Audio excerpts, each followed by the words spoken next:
তুই বিয়ে করছিস নাকি? তোর বাচ্চা বাচ্চা বেটা ওই 2 টাকার বাচ্চা। আমার যেমনে মন চায় সেমনে নাচতেছে। কন্টেন্ট ক্রিয়েটর প্রিন্স মামুন ও লায়লা ইস্যু নিয়ে সামাজিক যোগাযোগ মাধ্যমে বেশ তোলপাড় চলছে। সম্প্রতি এক ভিডিওতে দেখা যায় ক্যামেরার সামনে প্রকাশ্যে লায়লা আক্তারকে অকথ্য ভাষায় গালাগাল করছে প্রিন্স মামুন। এই সব মহিলা মানে 5টা মামলা করছে। প্রিন্স মামুন একজন ভাইরাল টিকটকার। জানা গেছে গত 10 মে ক্যান্টনমেন্ট এলাকার নিজ বাসায় মামুনকে ডেকে নেয় লায়লা। তারপর প্রিন্স মামুনকে নেশাদ্রব্য খাইয়ে ঘুমন্ত অবস্থায় তার ফোন থেকে বিভিন্ন ব্যক্তিগত তথ্য নিজের ফোনে ট্রান্সফার করে নেয় লায়লা। এক পর্যায়ে ঘুম থেকে উঠে মামুন দেখতে পায় তার বিভিন্ন ছবি ছড়িয়ে পড়েছে সামাজিক যোগাযোগ মাধ্যমে। তুই আমার ডাটা ট্রান্সফার কেন করবি তোর মোবাইলে? তুই আমারে অজ্ঞান করে আমার মোবাইল থেকে ডাটা ট্রান্সফার কেন করবি তুই? একটি ভিডিওতে দেখা যায় লায়লার কাছে প্রিন্স মামুন জানতে চায় তার আগে বিয়ে হয়েছিল কিনা, বাচ্চা হয়েছিল কিনা। জবাবে লায়লা জানায় তার আগে কখনো বিয়ে হয়নি, বাচ্চাও হয়নি। তুই বিয়ে করছিস নাকি? তোর বাচ্চা বাচ্চা বেটা ওই 2 টাকার বাচ্চা।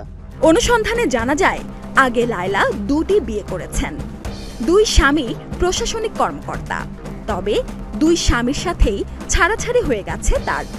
অথচ মামুনের কাছে লায়লা দাবি করেন কখনোই বিয়ে করেননি তিনি। তুই বিয়ে করছিস নাকি? তোর বাচ্চা বাচ্চা বেটা।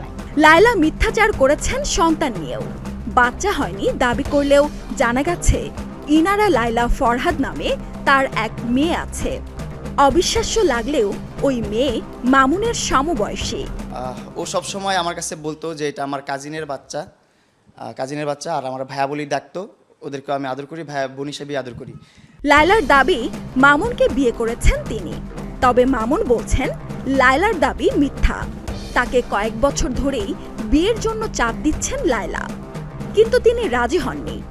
বয়স দেখে ভালোবাসা হয় না, ভালোবাসা হয়ে যায়, মায়া হয়ে যায়, এমনিতেই হয়ে যায়। কিন্তু সে মায়াটার যে এরকম ভয়ঙ্কর রূপ নেবে সেটা তো আর আমি জানতাম না।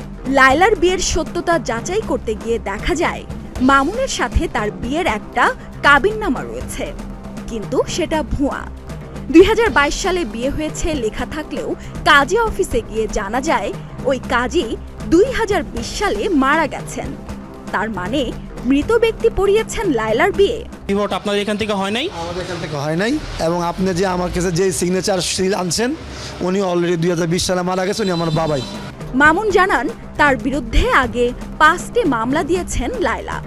গত 10 মে করেছেন আরও একটি মামলা। আমি যে ইন্টারভিউ দিচ্ছি আমি জানি না কী হবে এরপর। ইন্টারভিউর পর দেখা যাবে যে ও আরও ভয়ঙ্কর কোনো স্টেপ নিচ্ছে আমার বিরুদ্ধে। মামুন জানায় একের পর এক মামলা দিয়ে তার জীবন ধ্বংস করে দিচ্ছে লায়লা। যদিও লায়লার সব অভিযোগ মিথ্যা ও বানোয়াট। আমার কাবিননামাটা তো পরবর্তীতে ফেক প্রমাণ হলো। সুরাইয়া শুভ্রা, প্রতিদিনের বাংলাদেশ। কাবিননামাটা যেটা দেওয়া হয়েছিল বা কাজীর সাথে যেটা বিয়ে